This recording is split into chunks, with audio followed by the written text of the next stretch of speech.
Fala aí então, pessoal, sejam muito bem-vindos a mais uma mentoria do dia 30 de setembro de 2021, tá? Espero que essa mentoria, essas 2 horas que a gente tem aqui pela frente, sejam muito proveitosas para vocês, né? Seja muito proveitosa para você e que a gente saia daqui com uma visão de mercado um pouquinho mais interessante, com algumas ideias e oportunidades, tá bom? Eu mandei já para vocês o relatório dessa mentoria aqui, o relatório atualizado do dia de hoje, tá? Mandei lá no Telegram e se você estiver assistindo essa aula depois, ela já está também na plataforma para ser baixada, tá? Então você já pode baixar o relatório, a gente vai analisar o relatório junto, a gente vai olhar as oportunidades, tá bom? Antes da gente de fato abrir o relatório, né, e começar a esmiuçar ali o que está acontecendo no mercado, vamos obviamente ao nosso tradicional overview do que está acontecendo no mundo. E gente, está acontecendo coisa demais. A gente está num momento bastante delicado, né? Eu acho que a gente está num momento Brasil muito delicado, um momento mundo também bastante delicado. Como já é habitual, a gente vai falar sobre o que está acontecendo nos Estados Unidos, sobre o que está acontecendo na Europa, sobre o que está acontecendo na Ásia, tá? E depois a gente fala sobre o que está acontecendo particularmente no Brasil. Mas eu quero bater um papo com vocês sobre o que está acontecendo no mundo como um todo. Tá? Vocês estão vendo que a gente está de fato, né, passando por um momento difícil. O mundo está enfrentando uma coisa que ele nunca tinha enfrentado, talvez, né? O Covid, apesar de já ter passado, vamos dizer assim, ele ainda, né, ele ainda está no nosso cotidiano. E eu não estou falando o Covid como doença, mas o que esse Covid ocasionou. Uma coisa muito importante que está acontecendo e que a gente tem que ficar de olho, tá? Que aqui no Brasil ainda está... não se mostra tanto, mas no mundo está se mostrando muito, é o fato da recuperação econômica. Porque o que aconteceu? O Covid veio, né? E ele dizimou muita coisa. Ele deixou muita coisa aos frangalhos, vamos dizer assim. Né? A gente teve, então, só recapitulando, né? Quando começou o Covid e a gente começou a perceber, foi até uma coisa que hoje eu estava conversando com os meus pais, a gente começou a perceber que a China, ela era detentora de muita coisa. Então, lá atrás, a gente viu que quem faz, uma coisa que o mundo não tinha percebido, né? Quem faz máscara? A China. Só a China fazia máscara. Quem faz vacina não, quem faz seringa, só a China faz seringa, né? A gente começou a perceber que o fato do mundo ter delegado para a China muita coisa, né? Por ter uma mão de obra muito barata, por ter uma linha de produção e uma indústria muito forte, o mundo foi jogando para a China um monte de coisa, né? Que o mundo não queria fazer. E foi jogou a questão da máscara, jogou a questão das seringas, das agulhas e tal, e a gente teve um primeiro baque quando a gente percebeu que só eles faziam. Né? O segundo baque, eu acho, que a gente teve e que ficou muito na nossa vida, assim, foi a questão daqueles semicondutores, daqueles negocinhos que tem celular, que tem carro, tal, que só a China faz. Então a gente viu uma paralisação muito grande de muita coisa, principalmente de concessionária, né? de fábrica de carro. A Chevrolet, se eu não me engano, ficou 6 meses parada. Imagina um negócio desse. Uma empresa do tamanho da Chevrolet, né, uma concessionária tão importante, ter que ficar 6 meses parada porque ela não produz um negocinho. Então isso trouxe para o mundo, né, abriu os olhos do mundo para um negócio que, puta merda, a gente tem que mudar isso. Né? A gente tem que mudar isso. E isso assolou bastante gente, isso deixou muita gente muito preocupada, né? Junto com isso veio o confinamento. Muita gente foi para casa, as empresas, né, presenciais, principalmente com serviços presenciais, se machucaram bastante, viagem se machucou muito, o mundo meio que parou e parou legal, assim, parou mesmo, né? E a economia caiu muito, a economia mundial. Eu tô falando de mundo, tá, gente? Eu não tô falando de um país específico. A economia do mundo meio que parou, meio que estagnou em um momento. A gente começou, então, no começo desse ano, né? No começo desse ano, a gente começou a vacinação. Então, Brasil, os Estados Unidos, a Europa, cada um ali com as suas dificuldades e com as suas coisas boas, começou a vacinar, o mundo começou a abrir, né? O mundo voltou, se não ao normal, né, a um novo normal. A gente começou a ver as pessoas voltando a sair de casa, a gente viu alguns lugares meio precipitados, voltando antes do tempo, tentando recuperar a economia. Muita discussão que foi para o lado político de direita e esquerda no mundo todo, tá? No mundo todo, onde muita gente dita ultraconservadora queria a economia funcionando, outros queriam as pessoas em casa. Isso trouxe para o mundo uma tensão política muito grande. Não foi só no Brasil, tá? Não foi só no Brasil. Se você olhar, os Estados Unidos sofreram muito com isso, com a questão Trump-Biden, né? Que estados que eram a favor do Trump, eles não queriam a vacinação, eles não achavam necessário medidas de distanciamento, enquanto estados pró-Biden já achavam que isso era melhor, né, para a economia, que o confinamento era menor. Aconteceu isso na Europa, aconteceu. Muitos países da Europa, se você pegar ali, principalmente aqueles mais próximos da Rússia, né, eles tiveram um problema muito sério. A gente viu na Eurocopa, né, isso. Muitos países completamente abertos em momentos que não deveria estar, estádios em alguns lugares lotados, em alguns lugares fechados. Então, isso teve no mundo, teve no Brasil, né? Todo mundo aqui viu, né? Muita gente falando que não pode, a economia não pode esperar, não, a economia pode esperar porque a vida, tal. Então a gente teve, né, todo esse momento político. O grande ponto é que hoje olhando, a gente tem um Covid mais controlado, mesmo a variante Delta, né, que foi uma variante que preocupou bastante o mundo, ela já deu uma arrefecida e a gente já vê, né, muita coisa voltando, a gente já vê um mundo muito mais normal.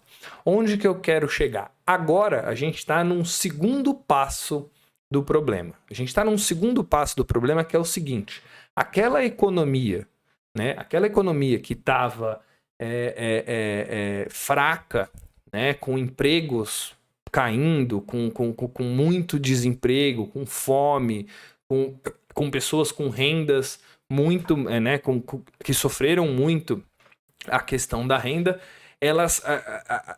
a gente tinha esse problema, né? A gente tem esse problema no mundo e a gente tem uma inflação meio que descontrolada. Isso no mundo. Brasil a gente vê, tá? É claro isso, né? É óbvio isso, 9% de inflação, uma inflação muito pesada aqui no Brasil, mas isso está acontecendo nos Estados Unidos, isso está acontecendo na Europa, né? Por vários motivos. Primeiro, por uma retenção de demanda, né? As pessoas não podiam comprar, de repente elas podiam comprar. Outro fato que aconteceu foi a enxurrada de dinheiro que os bancos centrais tiveram que dá para a população, para que elas conseguissem sobreviver durante esse momento de parada. Então, isso também, né, ocasionou uma demanda reprimida, que quando as coisas reabriram, as pessoas foram comprar, né? Você vê isso claramente em carro. Carro é um absurdo o que carro está subindo. Nos Estados Unidos, por exemplo, carro usado teve um aumento absurdo de alto, porque as pessoas queriam comprar carro, como eu disse, as concessionárias estavam paradas, então a gente teve um momento meio bizarro das pessoas olharem e falarem assim, calma aí, não tem carro novo, então eu vou comprar carro usado, porque eu quero comprar, né? Então, o mundo passa por um momento difícil, e vamos tentar entender economicamente o que isso significa, tá? A gente tem uma economia ainda em recuperação, tá? Estados Unidos, Europa, Brasil, China, todos, tá? A gente tem ainda uma economia em recuperação. E a gente tem uma inflação preocupando, a gente tem os preços subindo. Só para vocês entenderem como é que funciona. Quando você tem uma economia fraca, né, ou quando você quer estimular a economia, você normalmente, o Banco Central, né, os bancos centrais, eles têm como maior artifício ali, vamos dizer assim, ou como a arma mais forte a escolha da taxa de juros, né? Então, quando os bancos centrais querem fazer uma intervenção na economia, normalmente eles o fazem através da taxa de juros. Aumentar a taxa de juros significa o quê? Vamos falar sem economiquez, tá? Aumentar a taxa de juros significa assim, ó, o país falar para todo mundo que agora investir em renda fixa é melhor do que era antigamente. Então, quando ele aumenta a taxa de juros, né, ele traz dinheiro para a renda fixa. Ele estimula as pessoas a pouparem e a não investirem. Quando ele diminui a taxa de juros, ele faz o contrário.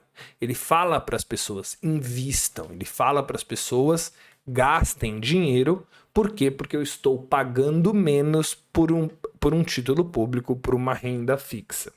Tá? Então esse é o grande ponto que os bancos centrais, eles, né, essa é a grande arma que os bancos centrais possuem para tentar administrar essa questão. Então vamos pensar. Hoje a gente tem um momento de economia fraca e inflação muito alta, tá? Ou inflação preocupando. O que você faz para tentar estimular a economia? Para tentar estimular a economia, você não aumenta juros. Porque ao não aumentar os juros, você olha para as empresas e você fala, olha, eu não estou pagando muito na renda fixa, então invista. Só para vocês entenderem, gente, é o seguinte, tá? É o seguinte, quando você vai fazer um investimento, qualquer que seja ele, pode ser um investimento na sua empresa, pode ser um investimento na bolsa de valores, pode ser um investimento, qualquer investimento que você vai fazer, tá? Esse investimento, ele tem que pagar no mínimo, mais do que a renda fixa. Por quê? Porque qualquer coisa que você vai fazer, qualquer investimento que você vai fazer, ele é mais arriscado do que a renda fixa daquele país. Se você for abrir uma empresa, é mais arriscado abrir uma empresa do que investir em tesouro direto. É mais arriscado investir dinheiro na sua empresa do que investir dinheiro na renda fixa. Vou dar um exemplo para vocês aqui da Zeta, tá? Tá? Se eu quiser, por exemplo, fazer uma campanha, porque eu quero, no meu próximo curso, eu vou fazer um curso legal, eu vou tentar vender o meu curso, eu vou tentar chamar mais gente. O que eu preciso fazer para que mais gente me veja? Eu preciso investir. Então, vamos dizer, eu preciso pegar 100 mil reais, tá? E colocar 100 mil reais em propaganda. Eu preciso colocar 100 mil reais em propaganda. No Facebook, no Google, no Instagram, no Bing, no não sei aonde. Esses 100 mil reais que eu estou tirando da minha empresa para investir nesse curso novo, tá? Ele precisa, tá, retornar mais do que a renda fixa. Então, se você pensar, tá, em números simples de entender, tá? Se a renda fixa tiver 10% ao ano, significa que esses 100 mil reais que eu estou investindo na minha empresa precisa, em um ano, me voltar 110. Tá? Precisa me voltar 110. Por quê? Porque se a renda fixa paga 10% ao ano, para mim, Desculpa, eu posso pegar esses 100 mil reais e colocar na renda fixa e ter a certeza de que daqui a um ano eu tenho 110 mil. Então, para que eu pegue esse dinheiro e invista na minha empresa, eu preciso ter um ambiente onde eu espero ter 110 mil reais, mais do que 110 mil reais no futuro, dali um ano. Tá? Então, imagina essa situação. Agora, imagina que o governo ele aumente de 10% para 20%. Você concorda comigo que agora esse meu investimento de 100 mil reais não mais tem que pagar 110? Ele tem que pagar no mínimo 120 para que para que valha a pena eu assumir esse risco. Vocês, com esse exemplo meio banal, né, que obviamente não vai de 10 para 20, mas vocês entendem que quando o governo aumenta a taxa de juros, ele dificulta o investimento. Quando ele reduz a taxa de juros, ele fala o quê para mim, para eu, Marcel? Marcel, não vale a pena você pegar esses 100 mil reais e colocar na renda fixa, porque você vai ter 102. Vale a pena você investir na sua empresa. Entenderam o ponto? Beleza. Ponto entendido, tá? Ponto entendido. O que está acontecendo no mundo, então? Tá? O que está acontecendo no mundo, então? A gente tem essa economia fraca. Por isso que a gente acabou de falar, o que o governo poderia fazer, né? O que o Banco Central poderia fazer para tentar estimular essa economia? Ele pode, então, reduzir a taxa de juros. Ele reduz a taxa de juros, ele faz com que as empresas invistam, contratem, façam melhorias, façam coisas, né? Movimentem a economia. Tá? O problema é que reduzir a taxa de juros também faz com que as pessoas gastem mais, tanto as empresas como as pessoas. Por quê? Porque o crédito fica mais fácil, o dinheiro fica mais barato. Né? O dinheiro fica mais barato quando a taxa de juros está baixa. Então, o jogo é o seguinte: se eu quero estimular a minha economia, eu baixo a taxa de juros para que as empresas movimentem e para que essa economia, para que eles contratem, para que eles gerem emprego. Só que eu aumento a inflação. Perfeito? Se eu quiser diminuir a inflação, eu preciso aumentar a taxa de juros. Por quê? Porque eu vou falar para as pessoas: não invistam, poupem, guardem dinheiro, não gaste dinheiro. Só que aí eu reduzo a inflação, né? Porque a inflação vai, de fato, diminuir se a taxa de juros sobe, tá? Porque as pessoas vão gastar menos, a demanda vai diminuir, a inflação tende a cair. Olha o jogo que o mundo tá. O mundo está num jogo que eu preciso que as economias voltem, mas eu tenho um problema inflacionário. E aí? Se eu estimulo de um lado, eu pioro esse problema. Se eu tento resolver esse problema, eu não estimulo minha economia. Isso é mundo. Tá? Esse é o problema que o mundo hoje está enfrentando. Tá? Ficou claro, gente? Ficou claro esse problema? É um problema muito sério, é uma coisa que a gente tem que pensar muito seriamente. O Brasil veio de 2% para 6% e vai mais ainda com essa taxa de juros, ou seja, a gente está trazendo a nossa taxa de juros mais para cima e a inflação não para de subir, as coisas não param de subir e o mercado de trabalho não se aquece.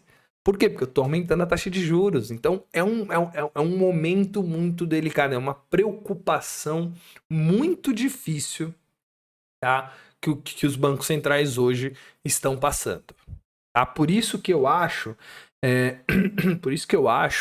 que acompanhar, né, o Fed, acompanhar o Copom, acompanhar o que os bancos centrais estão fazendo para tentar contornar esse jogo é uma coisa que a gente tem que estar sempre de olho, tá? Vocês, né, investidores e todo mundo que acaba investindo em renda variável tem que estar bastante de olho nisso, tá bom? Uma coisa que eu tô falando E tô falando faz tempo, que eu acho que é importante também a gente mencionar, tá? É que se você for pensar, tá, gente? Quando você tem uma taxa de juros muito alta, vamos dizer uma taxa de juros, você pode pegar agora Brasil, tá?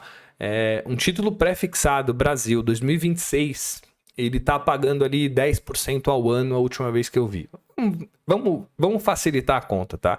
2026, daqui a 5 anos, daqui a 4, 5 anos, tá? Ele tá pagando 10% ao ano.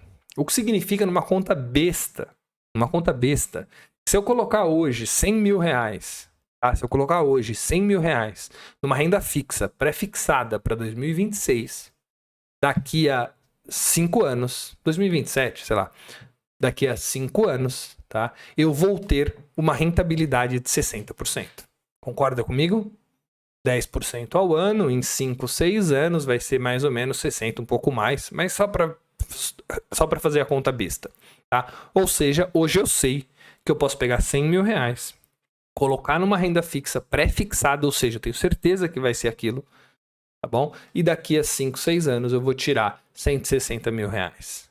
O que significa dizer que qualquer empresa que você compra hoje na bolsa, se ela não subir 60% nos próximos 5 anos, não vale a pena investir em nenhuma empresa. É por isso que a renda fixa machuca tanto a bolsa.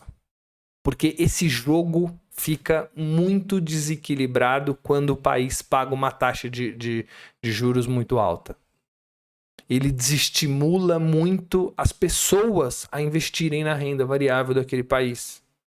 Porque se você comprar, vamos lá, imagina que você compra uma ação que custe 100 reais, tá? Se daqui a 5 anos essa ação não estiver valendo no mínimo 160, é melhor você colocar dinheiro na renda fixa, tá? Então é por isso que machuca tanto, é por isso que a renda fixa machuca tanto, tá bom? É por isso muito, né, que a gente tá vendo essa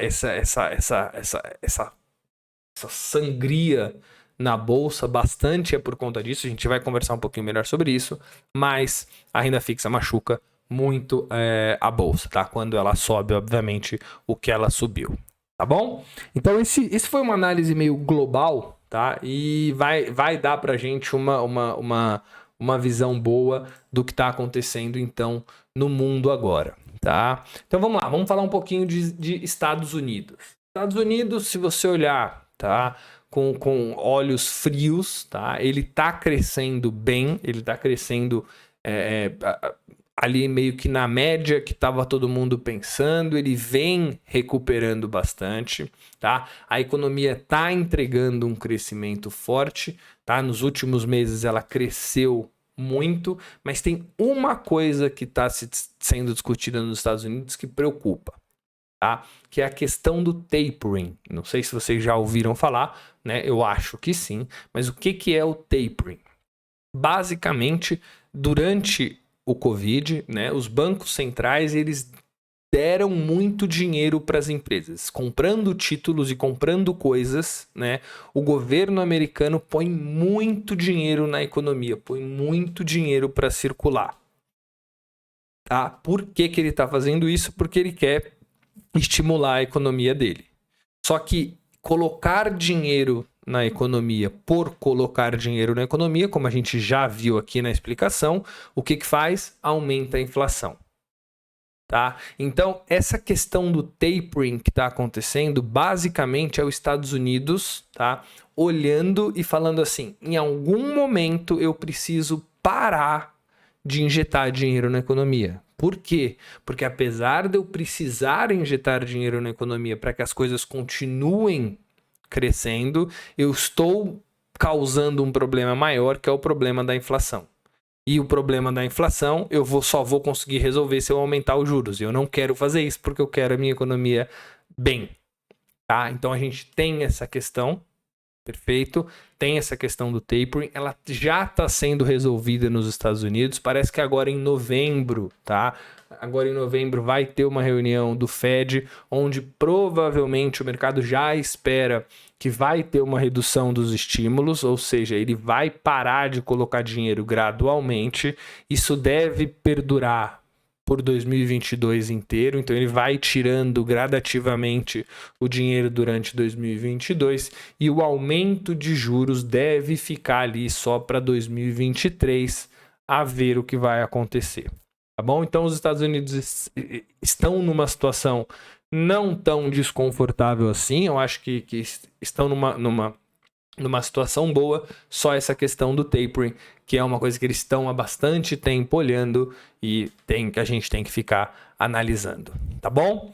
Europa, coisa boa, tá? Europa, coisa boa, cresce muito mais do que o previsto, tá bom? Hoje a Europa voltou a crescer legal, a gente estava com uma visão, se vocês olharem uma das mentorias que a gente fez, eu estava com uma visão meio ruim, né, com relação à Europa, por causa da vacinação. A vacinação na Europa não estava funcionando, eles não conseguiam vacinar as pessoas por conta, né, da mentalidade das pessoas com relação a isso, mas parece que eles estão conseguindo agora vacinar, acelerou bastante a vacinação lá e a economia recupera. A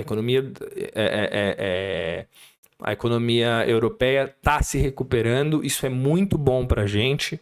Tá, eu acho que qualquer economia se recuperando é bom, óbvio que a nossa é melhor, mas é bom a gente ver, né, que a Europa tá voltando aos trilhos. Então a gente tem Estados Unidos relativamente bem, tá?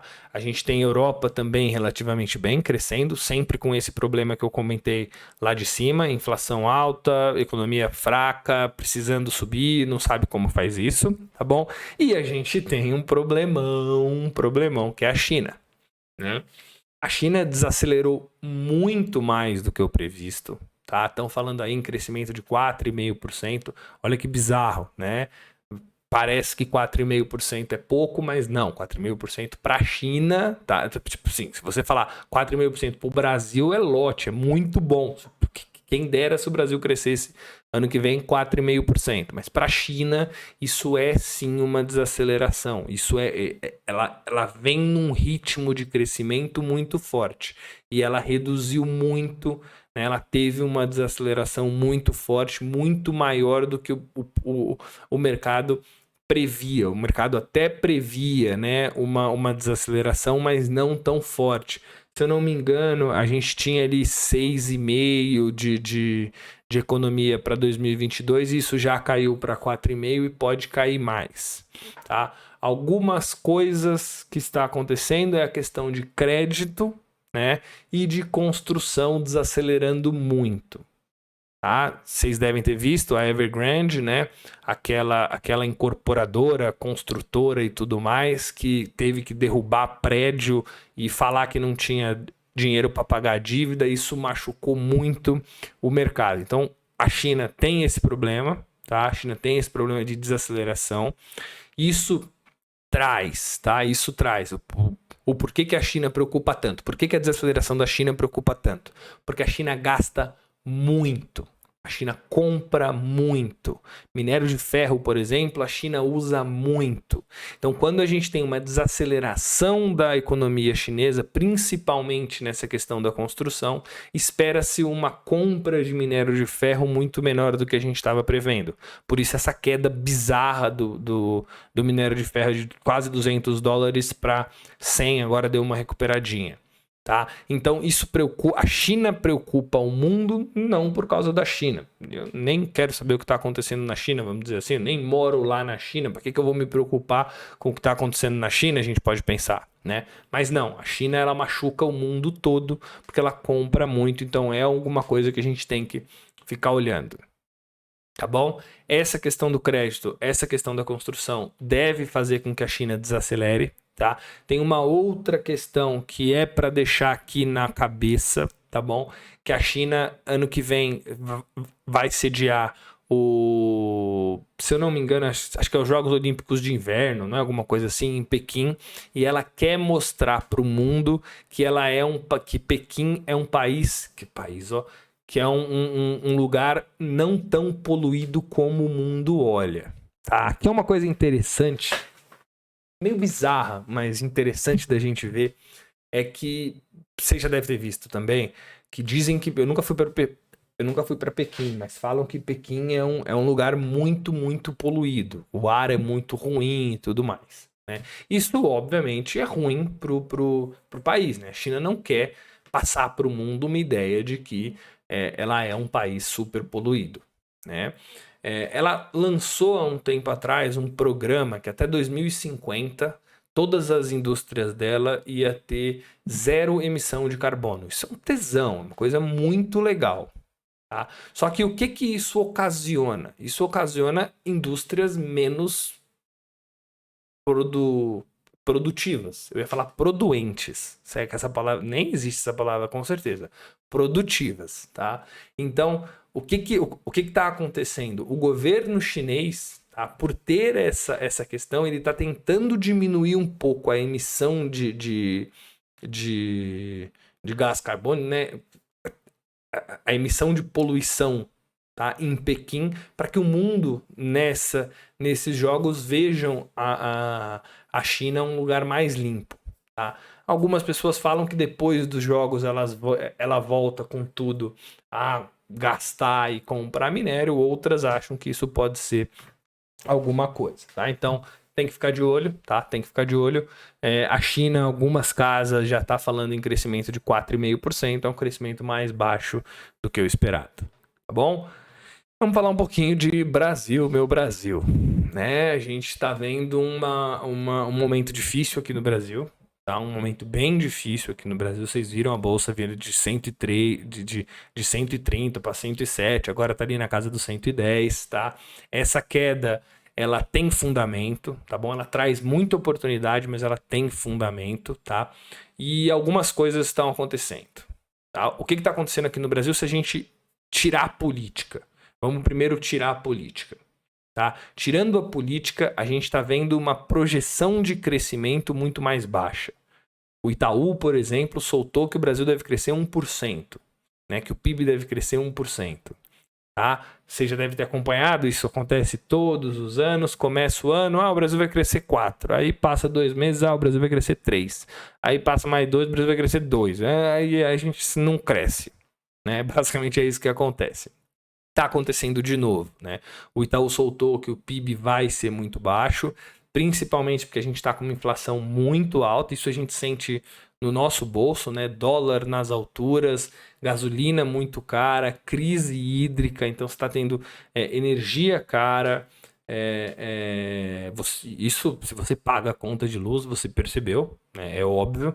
A gente tem uma crise hídrica vindo por aí, né? Ou se já não está aí, energia mais cara, gasolina muito cara, álcool muito caro, comida muito cara, carne cara, tudo tá aumentando de preço, inflação muito alta, os juros do país já tá alto, ou seja, aquela ideia de que você aumenta os juros, você contém a inflação, não está funcionando aqui. Então a gente está pensando aquilo que eu falei no começo da aula, né? Que foi por o motivo que vocês perceberam que todo mundo está enfrentando isso. A gente aqui no Brasil, a gente está com um problema pior, né? Por quê? Porque a gente já subiu os juros, a gente está vendo então uma economia que não cresce, uma economia que não consegue sair do lugar, a gente aumenta os juros, a inflação sobe e a economia cai.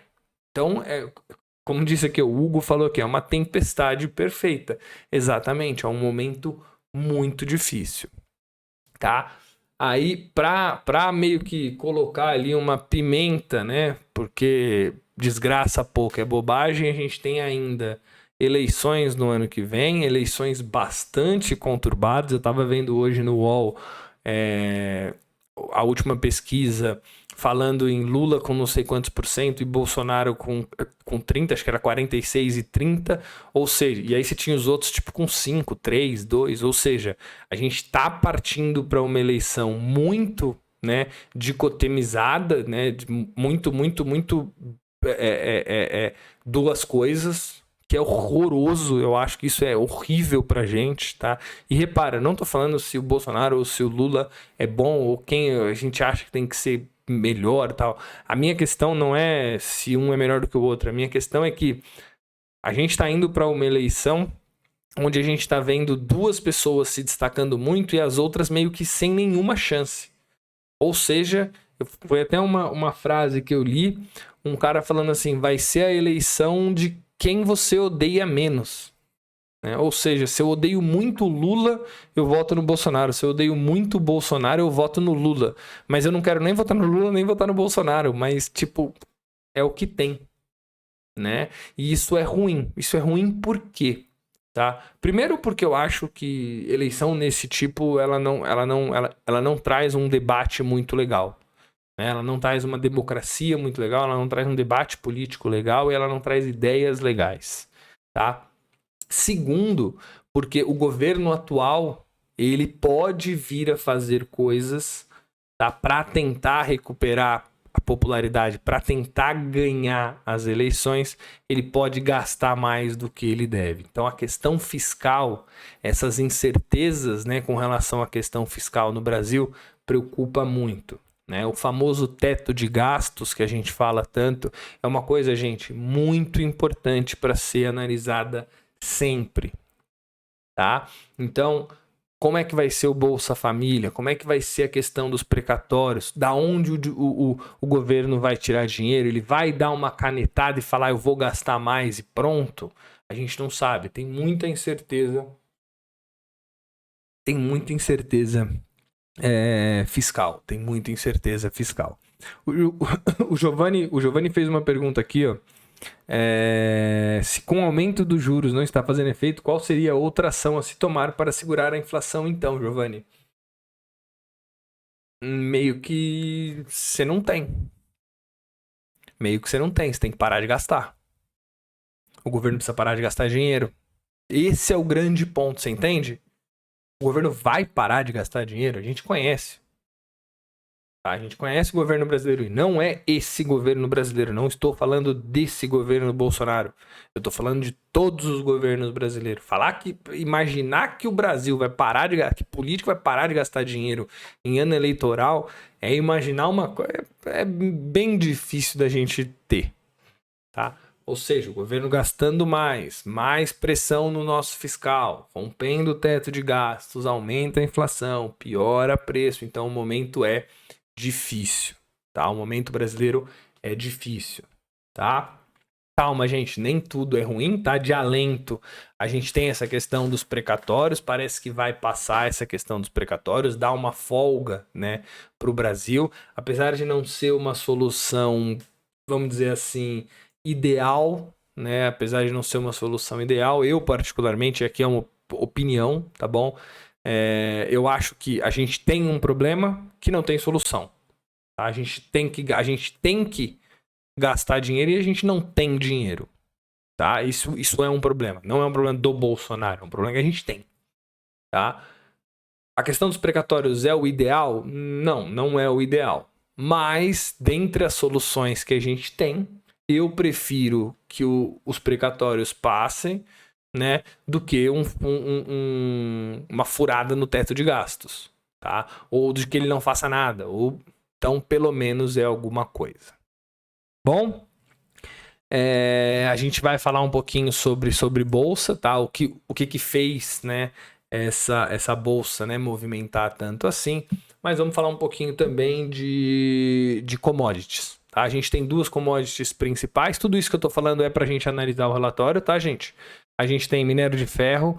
Minério de ferro, sinceramente, voltou para 117, se eu não me engano, a última vez que eu vi.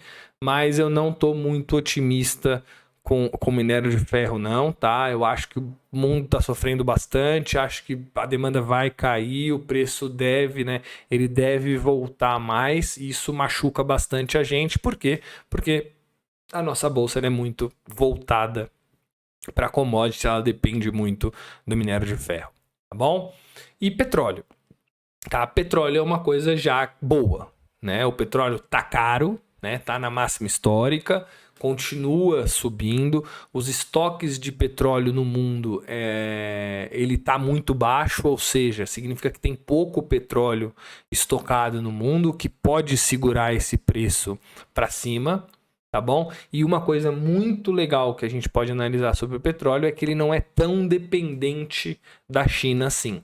Diferente do minério de ferro, porque o minério de ferro, a China falar um A, ela derruba o aumento do minério de ferro onde ela quer, tá? Vide agora. Tava 200 e pouco, ela levou para 90 e ela consegue manipular, e não é manipular no sentido ruim da palavra, né? Mas ela movimenta muito esse mercado ao bel prazer dela, né? O petróleo não.